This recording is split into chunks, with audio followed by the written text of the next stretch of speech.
Баршаңызға сәлем, бүгін ірімшіктің суынан нан жасаймыз.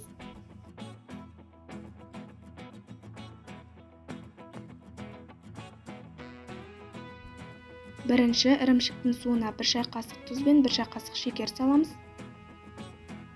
Және де 1 шай қасық ашытқы мен 1 ас қасық күнбағыс майын саламыз. Және ұнды елгезерден өткізіп саламыз. Қамырды жұмсақ қамыр етіп илеп, үстіне күнбағыс майын жағамыз. Бетін жауып 1 сағатқа қойып қоямыз. Содан кейін қамырды 3 бөлікке бөлеміз.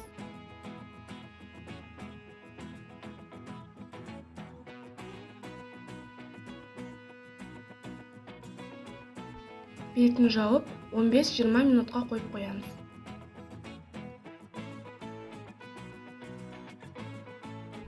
Содан кейін бетін ашып, алдын ала 180 градустық қыздырылған пеште шамамен 30 минут пісіреміз. Нан дайын болды. Менің арнама тіркеліп, лайк басуды ұмытпаңыз.